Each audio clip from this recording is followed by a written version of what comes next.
Hi, it's Katrina. Today we are diving headfirst into some very mysterious artifacts. From a very important update on the mystery monoliths popping up around the world, to an ancient skeleton with a prosthetic eye, and the legacy of an unknown civilization, let's jump right in.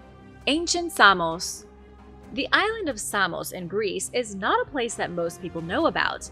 It's located about a mile off the coast of Turkey, with a history that dates back 6,000 years. So many things have happened here, I won't be able to fit it all in today, but I'll give you some highlights. When you have an island this old, you can bet it's going to be full of myths and legends. There are tales of sea nymphs that once lived on the island before humans. One of the sea nymphs was Thetis, the mother of legendary hero Achilles. Samos appears time and time again in Greek myth. The first king of the island was Ancaeus, who was supposedly a demigod, the son of Poseidon himself. When Jason went on his search for the Golden Fleece, Ancaeus joined him on his quest. Also, according to myth, the goddess Hera was born on Samos Island. Another important figure was philosopher and mathematician Pythagoras. Historian Herodotus referred to it as the best city among both the Greeks and the barbarians. Some incredible artifacts have been found on the island as well. This island was home to the Minoans, Mycenaeans, Egyptians, and even Mesopotamian civilizations, all reflected in artifacts found during archaeological excavations. One of the strangest things found was a bronze figurine that is supposed to depict a carriage pulled by horses, but they aren't like any horses you've ever seen. Take a look at this picture from the Samos Museum of Artifacts. The horses have long faces and really long necks, more like giraffes. One of them also looks like it's holding a wheel or a control of some sort. The carriage itself looks more like a submarine than a carriage, or some strange piece of modern technology. What do you think? Another unique item is a bronze artifact with nude female figurines, which was given as a gift to the ruler Azael of the Old Testament. The text is written in Aramaic, and it's believed to be from Syria from the 7th century BC. You can see how beautiful and unique these artifacts are. Samos is also home to one of the oldest aqueducts ever, built in the 6th century BC. It's a tunnel that can transport hundreds of feet of cubic water every day. When it was built, it was the longest tunnel around. Even by modern standards, it's considered a major engineering marvel. The shocking history of the Brazil tablet. The Brazil tablet is surrounded by strange stories. Legend goes it was left in the jungles of Brazil by African explorers from the Kingdom of Mali 700 years ago. The tablet has been linked to the most famous missing explorer in history. In some circles, it's considered proof that Africans discovered the Americas way before Europeans. According to Colonel Percy Fawcett, the Brazil tablet was uncovered in an unexplored area near the Curuene River. The tablet was large, carved of stone, and depicted an elite Malian man on it, most likely a king. The man on the tablet was wearing a crown with an inscription scrawled across their chest and feet. He also wore the exact same style of military uniform as typical Malian warriors from the 14th century. Such a thing being found in Africa would make sense, but not in the jungles of Brazil. The precise origin of the tablet is a little more convoluted. Percy, the famous explorer who went missing in search of the lost city of Z, had gotten the tablet from Sir H. Rader Haggard. Sir Haggard had purchased the tablet in Brazil, but who exactly found it in the jungle was never determined. Not knowing who found the tablet puts a bit of a damper on the artifact's authenticity, but I should say that Percy Fawcett wholeheartedly believed it was real. He thought the tablet came from one of the ancient cities that Portuguese explorers allegedly found in 1753 while exploring the Amazon. In 1977, Dr. Winters published a translation of the Brazil tablet's mysterious inscriptions. It turned out the tablet was detailing the death of a king and his place of burial. The king was laid to rest in a tomb near a cave somewhere, built in the typical mausoleum style of ancient Mali. Presumably, the tomb is still out there somewhere. But what you're most likely wondering is how a kingdom from West Africa spread to the jungles of South America. The Mali Empire was a highly influential imperial empire in Africa from 1226 until 1670. The most famous of the Mali kings was Mansa Musa, considered one of the richest men in human history. That is a bold statement to make, so let me explain it a little. Mansa Musa was extremely wealthy. Some scholars think he was the absolute richest person ever, though the true extent of his wealth has never been measured. Ancient manuscripts and accounts from travelers claim Mansa Musa grew rich from the salt trade, also gold and other goods like ivory, spice, silk, and human slaves. The Mali Empire was to Africa what the Roman Empire was to the Mediterranean. At its peak, Mali was without a doubt the biggest empire in West Africa. Being such a large and wealthy nation would have made expansion top priority. It's been written that in 1310, King Abu Bakari of the Mali Empire set sail to discover new lands. That new land may have been Brazil, but the king never made it back to Africa to tell his tale. The king and his expedition may have gotten to Brazil by accident. These things do happen. They could have traveled down to the Gulf of Guinea, where they got carried away into the Atlantic Ocean. They may have met the South Equatorial Current, which carried the explorers all the way to the shores of Brazil. They established a new kingdom in the jungle, and that's all anybody knows. The only proof any of this ever happened is the Brazil tablet. The Monoliths Return. The monoliths are back again. Last time we talked about this was in April of this year, 2024, with a giant metal monolith in Wales. Now we have not just one monolith, but two. In 2020, you might remember the metallic monoliths that started being found at random locations around the world. First, the one was seen in Utah, then another in Romania, the third was seen in California, and then one in Spain, one in Wales, and one in Paraguay. They looked like movie props. The bizarre monoliths were simple, gleaming prisms of metal, confounding columns in the middle of nowhere for no apparent reason. People couldn't help but compare them to the strange monolith at the beginning of 2001: A Space Odyssey. To be entirely frank with you right now, they look like alien creations or sci-fi stuff. They look like shiny glass obelisks put down by extraterrestrials, kind of like from a movie. The craziest part about the mystery from 2020 is that it was never solved. There were some people who came forward and claimed responsibility, but they weren't confirmed as the real culprits. And now, just as people were starting to forget about the monoliths, they have made a roaring comeback. A new monolith was discovered on June 17th outside Las Vegas near Gas Peak in the Desert National Wildlife Refuge. For those unfamiliar with the area, it's just north of the famous Las Vegas Strip.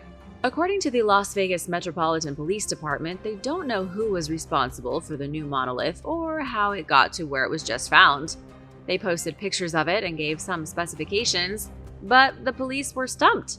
They said it stood about 6 feet 5 inches and was 13 inches wide. 4 days after it was found, the police department removed the monolith, and it is currently being stored in an undisclosed location. Not sure why they went to all that trouble and didn't just leave them up, but hey. Now another monolith has been found, this time in northern Colorado. It's big, reflective, and strange. 75 miles north of Denver, on the property of Lori Graves, who owns the Howling Cow Cafe in Bellevue, a new monolith has appeared. This monolith is a little bigger than the one in Vegas, 8 feet tall and about 4 feet wide. According to what Lori Graves told the local news, if anyone had an easy time getting the monolith to the top of the remote hill, it would be the aliens. This thing is huge, heavy, and cumbersome. What do you think is going on here? Is it a prank, an art installation, aliens like so many people want for some reason? I want to read your theories in the comments. And now for a quick break, because it's shoutout time! I want to give a huge thank you to Nicola Steele and Illegal Productions for supporting this channel. Hope you have a wonderful day or night, depending on where you are. Be sure to subscribe if you haven't already for more videos like this. The Eye of the Princess. An unusually tall princess with a golden eyeball was discovered in a burial ground from 5,000 years ago. It was one of the craziest discoveries ever made in the ancient Burnt City. The Burnt City, known as Shar-e-Sukte in Persian, is a seriously old urban settlement. Located in southeast Iran, it was initially found in the early part of the 1900s. The whole place had been practically buried under desert sands. After a few excavations, archaeologists realized they were dealing with an immense mystery. At the dawn of human civilization, the Burnt City was one of the biggest settlements in the world. It covered more than 450 acres. Can you believe that this ancient city is located in the Lut Desert, one of the hottest places on the planet? Why would early humans build a city in the middle of a desert? It wasn't as if they had the technology to bring water to the arid landscape. Either the environment was very different all those years ago, or there is something the experts are missing. The settlement was founded around 3550 BC. It burned down 3 times over the next millennia, hence its nickname, and then was abruptly abandoned in 2300 BC. To this day, scientists don't know why the city was burned to ash, why they bothered to rebuild 3 times, or why they gave up the 4th time. Then there's the princess, who lived about 4,800 years ago. She stood an incredible 6 feet tall. It's not unusual today to see a woman who is 6 feet tall, but it was 5,000 years ago. At the dawn of civilization, this mystery princess would have been considered a giant. Then it's even weirder because she had an artificial gold eyeball. This artifact is shocking. It's the most sophisticated ancient piece of ocular technology that has ever been found. In fact, scientists believe it to be the oldest ocular prosthetic ever. The next oldest artificial eye was made in Egypt, 800 years later. Researchers discovered the gold eye jammed into her left eye socket made from bits of natural tar and animal fat. The eyeball was designed to mimic every single aspect of a real eye. The designer even recreated blood vessels using golden wires, less than 0.5 millimeter in diameter. This was a really advanced piece made by a very talented artist. Experts, of course, don't know who she was, nor why she lost her eye in the first place. The impossible blue stone. A massive blue stone was discovered in West Africa in 1990 that possibly changed history. I say possibly because nowadays you can hardly find any information on the legendary blue stone. Some say the whole thing was a hoax. The man behind the stone's discovery was geologist Angelo Pitoni. He was conducting an archaeological investigation in Sierra Leone when he stumbled upon the intensely blue stone, looking like a solidified piece of the sky. The rock was pure blue with little veins of pale white inside of it, like threaded clouds. Angelo was so intrigued by the rare rock that he sent it out for testing. The scientists who did the testing were so shocked, they then sent it to other scientists. The stone went on a world tour of laboratories, visiting the University of Geneva, the University of Tokyo, and the University of Rome. That's just to name a few. All the experts agreed that the blue stone was impossible. Its chemical composition was found to be unlike anything else discovered on the planet. People started calling it the Stone of Heaven or the Sky Stone. Its composition was more than 77% oxygen, with a few traces of carbon, calcium, silicon, and sodium. For you chemists out there, you might recognize the composition as being similar to concrete or stucco. The stone also appears to have been artificially turned blue. The consensus among those who studied the stone was that its properties were not natural. This was an artificial rock that had been made, presumably in a factory somewhere. So the question is this: what was it doing buried beneath several layers of soil in Africa? The blue stone was found in dirt dating to 12,000 BC. One of the most popular theories, of course, is that the blue stone was made by an alien civilization. An alternative theory is that it was made by a highly advanced civilization, one who lived in Africa prior to the biblical flood. What do you think? The Bejeweled Ring of Christ's Foreskin. There is a shocking artifact that is one of the holiest relics in the world, revered by millions as a true relic of Jesus Christ. Prepare to be both amazed and maybe a little disturbed. Saint Catherine of Siena was born during arguably the worst few years in European history. She was born during the plague outbreak on March 25, 1347. Half of her brothers and sisters died during childhood, and even Catherine's twin sister couldn't survive the plague. At the age of 16, one of Catherine's surviving sisters died. Her sister's husband was left a widower, so in typical medieval fashion, Catherine's parents proposed that she take the place of her dead sister. They wanted Catherine to marry her sister's husband. Catherine was so disturbed by this series of events that she turned to religion as an escape. To avoid the marriage, she cut her hair, started fasting, and joined the Third Order of St. Dominic. Once a woman joined a religious order, she was off limits. This allowed Catherine to escape the cold clutches of her deceased sister's widower. At 21 years old, Catherine began experiencing religious episodes. She claimed to have been mystically married to Christ. Catherine said that Jesus appeared to her and presented her with a bejeweled ring. The ring was made from the very skin of Christ, his foreskin to be specific. What a way to propose to someone, be you the Son of God or not. Here, madam, take a jeweled ring made from my prepuce. Now would you please marry me? Nobody knows if she really did wear the skin, but it's become a staple of Christian legend. The Christians call it the Holy Prepuce, one of the weirder artifacts of the Messiah. Catherine continued to have mystical experiences throughout her life. She had many visions, most of which were less creepy than the mystic marriage. She was told by Jesus to help the poor and the sick. She became involved in politics, briefly dabbled in the Crusades, and supposedly saved many souls throughout her spiritual journey. Catherine established a monastery for women in 1377 and then died in 1380 after suffering a stroke. All that time, she was supposedly wearing Christ's bejeweled prepuce on her finger. Mystery metal from Roswell crash site. A geologist has found a mystery metal at the Roswell crash site in New Mexico that could change everything. The most mysterious UFO case in American history is still yielding unbelievable evidence. The Roswell incident went down in 1947. News spread around the world when the U.S. Army Air Force issued an official press release admitting that they discovered debris from a flying disc. It was a big shock. The Army admitted that they found pieces of a flying saucer, but somebody had made a big mistake, because shortly after they went back on what they initially said. The Army changed their story from a flying disc to a weather balloon. Ever since, people have questioned what truly happened out in the New Mexican desert. They are often dismissed as quacks, but that's not necessarily fair. Many of those who feel the military is lying about what they found are real scientists, like geologist Frank Kimbler. He has spent a staggering amount of time searching the outskirts of Roswell with a metal detector for scraps of material. Frank has been out with his metal detector in nothing but the open desert. That's been Frank's life since 2010. Frank has uncovered more than 20 mysterious scraps of metal, most no bigger than a sliver. And while he usually keeps his metal scraps to himself, his recent find was too interesting not to investigate further. Frank submitted the piece of metal for testing.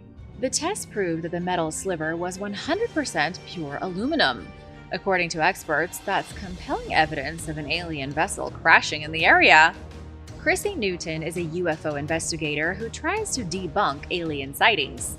But even Chrissy has admitted this is a big discovery. Pure aluminum has been connected to various UFO crash sites around the world. Chrissy Newton happens to have a source in the Pentagon, an unnamed source who formerly worked at the U.S. military's Advanced Aerospace Threat Identification Program. These are top people more or less admitting that pure aluminum comes from alien ships. What do you think about this discovery? The gamers of the ancient world. Gaming is not a modern invention. It didn't start with Pong or pinball arcade machines. Ancient people loved gaming as well. Modern archaeologists are currently struggling to reconstruct the rules of one of their most popular games. If someone presented a few Monopoly pieces to you, would you be able to figure out how to play with no context or instructions? And let's say those pieces were stuck in the dirt for around 1,000 years. Wouldn't that make it tougher? This is essentially what archaeologist Ulrich Schadler at the Swiss University of Freiburg is trying to do. In 2005, construction began on a new industrial park in Slovakia's city of Poprad. Soon after, the workers broke through into a tomb of a Germanic chief from the 4th century. This chief had been quietly slumbering in his grave for about 1,600 years. Then all of a sudden, his tomb was busted open and crawling with archaeologists. They found an absurd amount of treasure, things like wooden furniture and pottery, and they also found a wooden playing board. This artifact is awesome and very similar to a chessboard. Someone carved a grid of 17 squares by 18 squares. Researchers also found a small handful of black and white game tokens. Just about 20 years later, Ulrich Schadler is still trying to figure out the rules. It's a hopeless endeavor that will likely plague Ulrich to his grave. So let me show you some games that Ulrich has figured out the rules for. Like the game of La Tronculi, a battle of wits between two players that was hugely popular in the Roman Empire. It was a spin-off of an older Greek game called Patea. This is something you can do with your friends at home right now. All you need is a checkerboard and 24 game tokens per player, so 48 in total. For the specific rules, a quick online search will fill you in. The rules were put together by Ulrich himself. He used old game boards scratched into roof tiles and on the steps of the Parthenon, along with historical text, to recreate the most accurate version of the game. Though keep in mind, nobody will ever know all of the various house rules of the ancient wargame. The Egyptians and Marge Simpson. If you haven't seen it by now, it is my sworn duty to show you. In Egypt, archaeologists have found what is without a doubt the weirdest coffin ever. 3,500 years ago, somebody drew a life-sized Marge Simpson on the inside of a sarcophagus. The similarities between the cartoon character and the figure in the coffin are uncanny. When archaeologists cracked open the coffin and gazed at the inner lid, they were shocked. The drawing features a woman with yellow skin, some type of green dress, and rectangular blue hair, just like Marge Simpson. Did the Egyptians worship Marge, or did they predict the hit animated television program? The answer to both of these questions is no. Putting the striking resemblance aside, experts say the image on the coffin is a depiction of a woman traveling into the afterlife. Egyptologists even know her name. The woman was a high priest's daughter, and her name was Tadi East. Researchers unearthed her coffin in 2023 along with Tadi East's physical remains. Her mummy is in excellent condition, covered with a typical funerary mask and a beaded dress. The image that looks so much like Marge is flanked on either side by 6 high priestesses, each of whom is supposed to represent one of the 12 hours of the day. Tadi East was not alone in the ground. Another coffin was found alongside hers, belonging to a woman named Nani. Nani was a chantress of Jehuti, someone who likely sang at a sacred temple. Last but not least, archaeologists found a papyrus scroll about 60 feet long buried with the women. It appears to have had something to do with the Book of the Dead. The Book of the Dead is an ancient guide that was buried with people so that they could more easily navigate the underworld. The ancient text remains one of the main reasons researchers know so much about ancient Egyptian beliefs in the afterlife. The Fake Princess. How much would you pay for a fake ancient statue? I guess you could call it a replica to seem nicer. In 2003, Greater Manchester's Bolton Museum paid roughly $500,000 for a fake figurine. It was bought by their council after both Christie's and the British Museum authenticated it as being 3,300 years old. In reality, this thing was a blatant fake, a phony, a forged statue of King Tutankhamun's granddaughter. The man behind the deception was jailed for almost 5 years. They don't mess around with artifact forgery in Europe. The statue was known as the Amarna Princess. Although it was hailed as a statue of one of King Tut's granddaughters, there was never a name attached to it. King Tut's family tree is weird, confusing, and a little incestuous. But hey, that was just the way they did things in ancient Egypt. Did you know there was a mystery woman pharaoh who ruled Egypt right before Tutankhamun took the throne? And did you know that King Tut's famous tomb was originally meant for this mysterious woman pharaoh? Archaeologists do know her royal name, which was Neferneferuaten Ankukhpererure. Close enough! But her real identity remains unknown. Researchers think she may have been one of King Tut's older sisters. King Tut's father was King Akhenaten, one of the most hated pharaohs in Egyptian history. When he died, it's suspected his youngest surviving daughter started ruling Egypt at the age of 12, only she disguised herself as a man. During that time, the older sister, Meritaten, may have served as her royal spouse, but it was all a charade. The two sisters ruled together with one pretending to be a man. But it didn't go very well. After 1 year, researcher Valerie Angenot from the University of Quebec said the older sister stole the crown for herself. Meritaten seized the throne. Then King Tut took over, likely with the help from his stepmother, Nefertiti. It was a royal debacle that got even more complicated. Let's go back to King Akhenaten, who ruled Egypt for 17 years. His reign was interrupted by a plague outbreak, which killed 3 of his daughters. Some Egyptologists believe Akhenaten wanted to prepare his 4 surviving children to rule in case more of them died. To do this, he married his eldest daughter Meritaten. Then Akhenaten had his next eldest daughter marry his eldest son, Tutankhamun. The odd one out was Neferuaten, who was only about 7 years old while this was going on. Recent examinations of King Tut's tomb in the Valley of the Kings have shown that the burial was intended for a woman, but the jury is still out on which one. Maybe it was Nefertiti, who could have taken over the throne after Akhenaten's death. Or maybe it was Meritaten, the oldest daughter who had married her father. Whichever way you slice it, King Tut and his family were weird.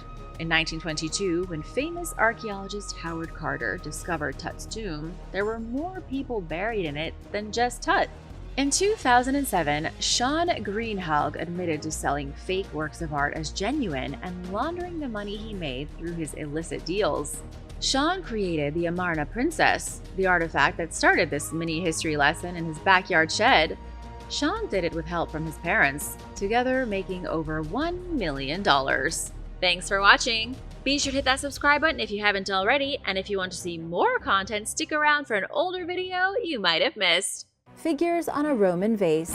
The Portland vase was first referenced in Rome at the turn of the 17th century after allegedly being discovered in a sarcophagus in the tomb of Emperor Alexander Severus. For centuries, art historians have been stumped about the imagery on the Portland vase, a small glass vessel adorned with 7 enigmatic characters carved in white against a blue backdrop. Only one character on the vase has ever been identified, a male figure suspended in mid-flight, holding a bow and a torch, who experts believe is Cupid. Other depictions on the container include a heroic-looking young man and a semi-nude woman holding a slithering serpent. But nobody knows who these individuals or any of the other characters on the vase are. According to the BBC, theories include the possibility that the unknown figures represent mythological weddings, or even the real-life union between Cleopatra and Mark Antony. The vase may have held the cremated remains of a high-ranking member of society, or it may have been a gift. But one thing's for sure, it was expensive, and not an everyday item, and its owner was likely incredibly wealthy and important. While scholars may never agree on the meaning of the Portland vase's images, the identity of its original owner, or its intended use, they can certainly appreciate the artifact as one of the 15 or so surviving examples of Imperial Roman cameo glass, a luxury material that was popular during the early Roman Empire and fell out of fashion by 50 or 60 AD. Exactly how the Romans manufactured the Portland vase and others like it is also unknown. Warangal Fort. Located in the southern Indian state of Telangana, Warangal Fort defies the stereotypical image that comes to most people's minds when they think of a fort. Rather than being a basic, solid, cut-and-dry fortification, the surviving stone structures at this site are more intricate than imposing. Don't get me wrong, the 3 circular strongholds that once stood at Warangal and which were surrounded by a moat certainly served practical purposes, but the fortification system was likely weak, as invaders overthrew the site's occupants numerous times over the centuries. King Ganapathy of the Kakatiya dynasty built Warangal Fort at the very beginning of the 13th century, and his daughter, Rani Rudramadevi, oversaw its completion, which was finished in 1261. Based on its eloquent appearance and its apparent failure to protect its inhabitants time and time again, some scholars theorize that Warangal Fort was built more as a show of extravagance than as a defensive base.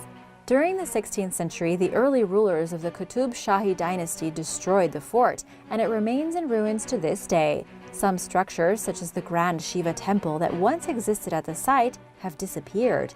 In fact, some believe that there were as many as 365 Shiva temples at the site once, which have been lost to history, but nobody seems to know for sure.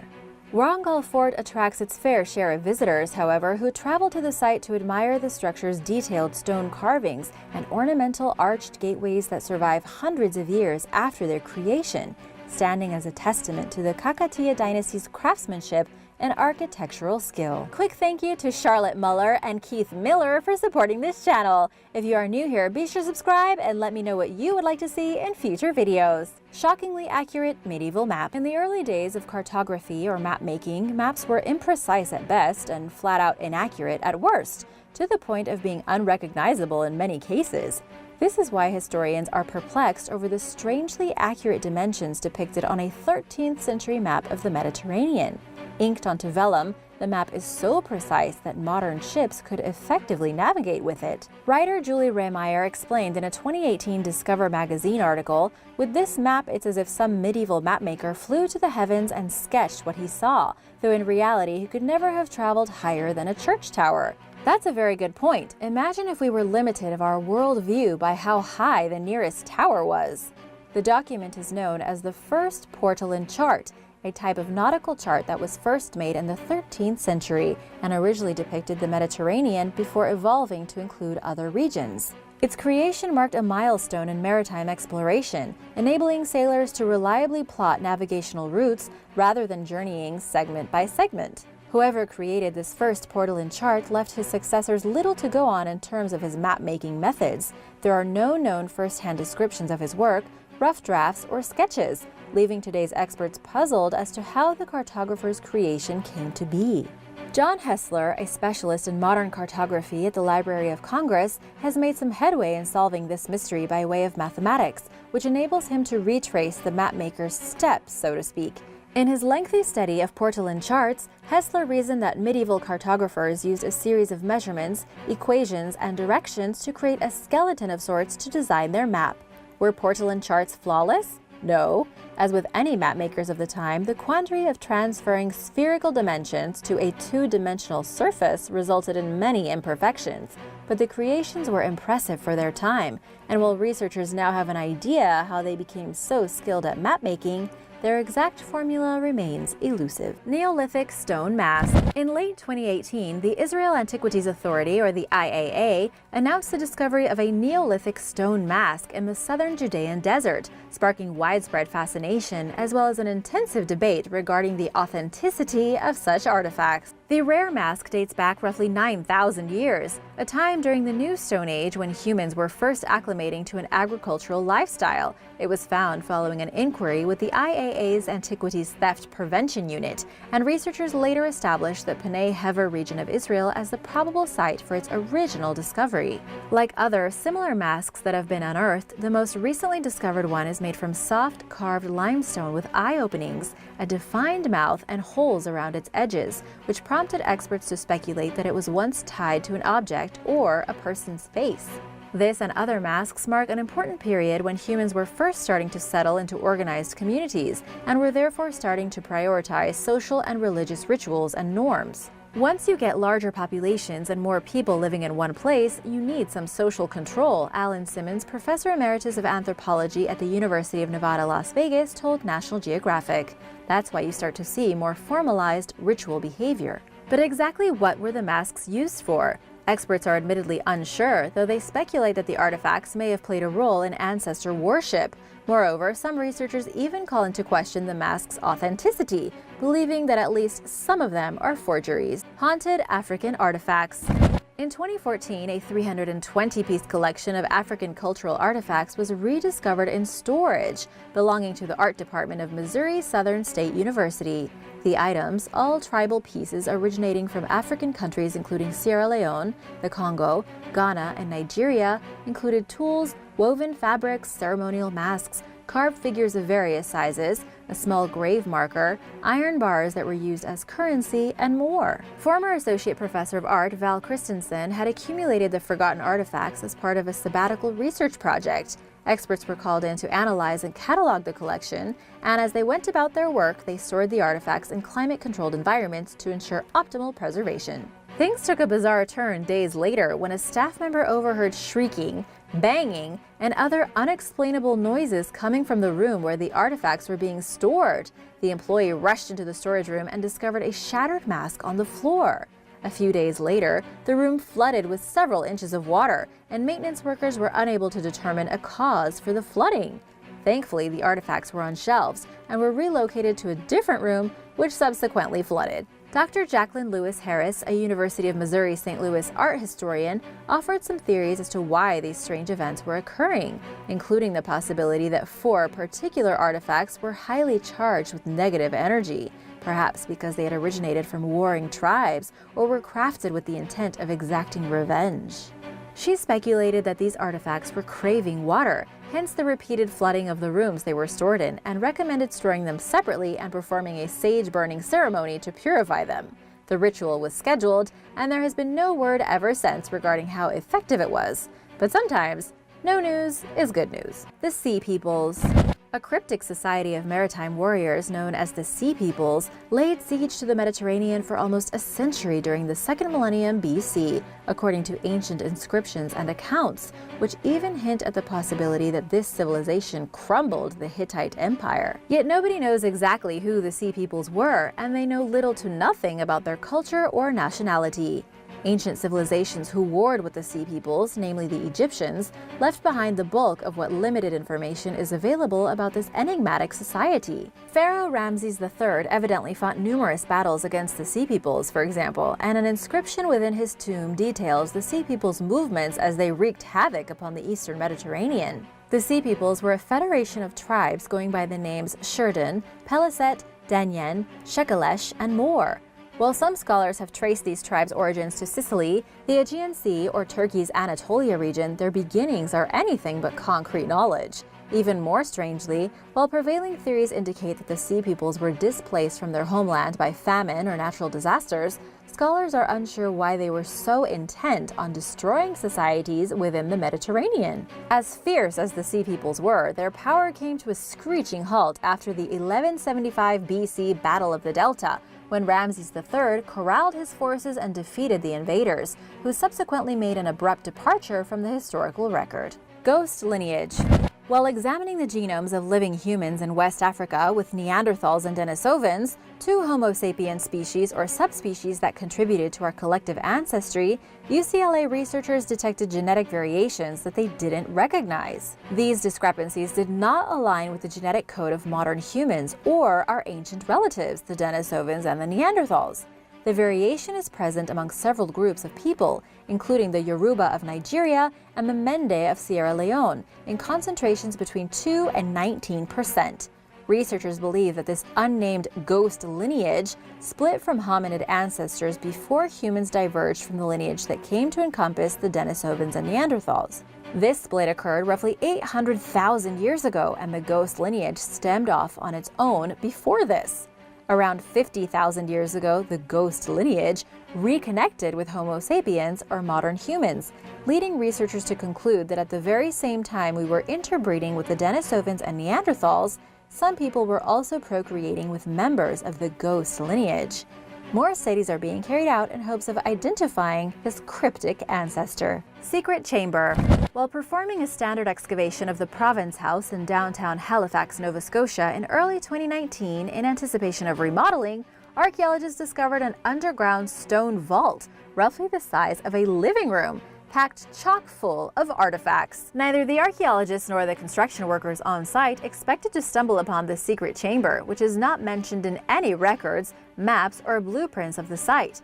They encountered the surprise vault after a backhoe hit and began chipping away at what everyone initially thought was bedrock. To their surprise, the purported bedrock crumbled easily, revealing the subterranean space. What we discovered was an open, dry stone-laid chamber with a semicircular vaulted-type roof, principal archaeologist April McIntyre told CBC News. McIntyre submitted a report about the strange vault to the Canadian government, describing it as a subterranean stone-walled feature measuring approximately 6 meters north-south by 4 meters east-west, and approximately 3 meters high to the top of the silt that has collected on the floor. Crews were not permitted to enter the chamber for safety reasons, meaning McIntyre's summary is based on estimated dimensions. Using remote cameras, they explored further, ultimately uncovering 1,534 artifacts, primarily glass and pottery. But any concrete knowledge of the room's origins and use escapes experts for now. We're not entirely certain as to what it is, but it's similar in construction to some powder magazines that were built around that period, McIntyre said. referencing artifacts that date back to the late 18th and early 19th centuries. Whether or not researchers will further study the objects remains to be seen, as most of the artifacts were slated for storage. Sahara stone structures. In early 2019, in the little explored region of the Western Sahara Desert, archaeologists discovered hundreds of ancient stone structures of various shapes and sizes. Researchers are unsure who built them, when, or why. Some of the structures are crescent-shaped, while others are circular. Meanwhile, some form a straight line, while others are rectangular. Several of the constructions are made from rocks piled into a heap.